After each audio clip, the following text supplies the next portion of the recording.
okay. I don't think it's going to pivot anymore. You think?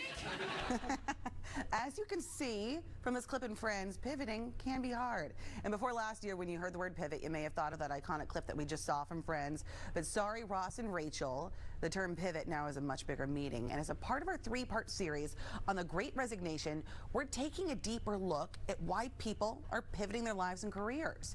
You know, there's a lot to look at, according to the Labor Department. Texas leads the way in the number of people quitting their jobs and looking for a pivot in life.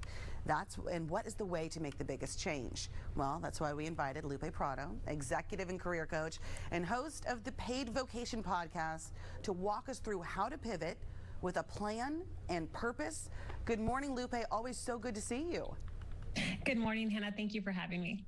Okay, I want to talk kind of big picture first, the Great Resignation. You've been doing this work before this term even existed. But when you talk to clients right now, helping them make a change, what's your assessment? Why is this happening across the board? Well, people are just really reflecting on what's important to them. They're getting really clear on what their values are, what they really want out of their roles. And so having all this time to think and reflect has made them question what work they really want to be doing. The Great Resignation, if you had to put a value judgment on it, is this a good thing? Is this a bad thing? What would you say? I would say this is a great thing. This is an opportunity for so many people to find work that brings them joy and makes them much happier.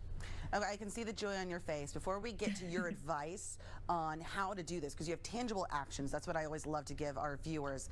You've gone through this yourself. Can you give us kind of the shortened version of your backstory of how you yourself pivoted and found that joy? Sure. Yeah. So I used to be in accounting. I was the first in my family to go to college. I wanted stability, security, and I found that in my dream job at one of the big four firms, and then in oil and gas. But I found that I wasn't using my strengths and that I wasn't feeling like that was the best role for me. And so I pivoted. I worked with a coach, and I found that I am so much happier using my strengths in a role that I can help people. And so that's why I feel so passionate about helping others do the same thing. Well, and you actually told me back when you were in accounting, people would come into your office with their problems and you would give them advice. And all of a sudden that was a little alarm bell to you saying, oh, I'm good at this naturally. And maybe this could be a career. Yes, that was my favorite part of the day, when people came into my office to talk to me about what was going on with them, work issues, personal issues. It was what gave me so much fulfillment to be able to help. Well, let's get to that help, because you can see the joy on your face. So the first thing that people need to do if they're looking to pivot, because this can be overwhelming, you say it's ask yourself, what is your ideal work day? And what are the specifics of this? Yeah, so, you know, a lot of people will find themselves like endlessly scrolling on LinkedIn jobs, on Indeed.com. And so my advice is to start with your ideal workday. Get really clear from the moment you wake up until the moment you fall asleep. What do your mornings look like? Are you working from home? Are you working on a team? Are you working one-on-one with people? What time does your day end? What do your evenings look like? And this exercise will give you a lot of clarity on what's important to you and will help you recognize the next opportunity that will help you create that ideal day. I think clarity is really important to you, because your second tip is to get clear on your top values. You know, values, we use that term so often. How do you define values? Sure. So examples of values are, for example, connection, contribution, flexibility, freedom. And it can be as easy as Googling list of values and seeing which ones stand out to you.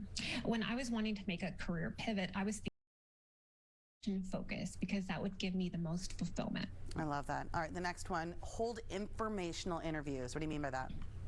Yeah, so this is really important, and it will give you also a lot of clarity. So reach out to people who are in roles that you're interested in, that you're curious about. Ask them over the phone for 15 minutes of their time, a Zoom call, coffee date, and ask them about what their day-to-day looks like. When I first considered leaving corporate America, I thought about high school counseling, and I reached out to my high school counselor, who I hadn't talked to in years, and asked her about what her day-to-day looked like. important. I'm going to combine tip 4 and 5. You say work the Yes. network, and then also that it's worthwhile to invest in a coach. Tell me about both those.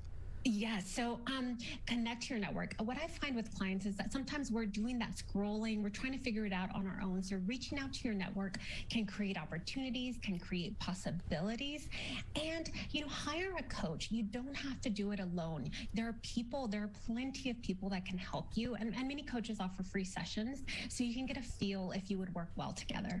All right, so we've been talking about what workers can do. My last Yes. question is I want to get your advice for employers. What would you suggest a boss, an employer, a leader should do in this moment right now? Yeah, so I encourage employers, leaders to talk to your team, talk to your employees, figure out what's important to them. In the last few months, I've had clients reach out to me ready to quit, ready to leave their jobs. But once we started exploring the reasons they wanted to leave, we figured out that there was still things that they could do in their current role to make their job a lot more enjoyable and a lot more fulfilling. So leaders should talk to their employees, should check in with their employees. Since a lot of people are virtual, this has to be really intentional. And to create a culture where you encourage people to log off at reasonable hours because the boundaries between work and home have been blurred. Encourage communication. Encourage your employees to take on interesting projects that they are interested in that could be fulfilling for them. All of these things could help change their perspective on their role and increase retention. And so the world has changed, and embracing that reality will help you retain and attract talent. Embrace the change, is fighting it, won't do anything.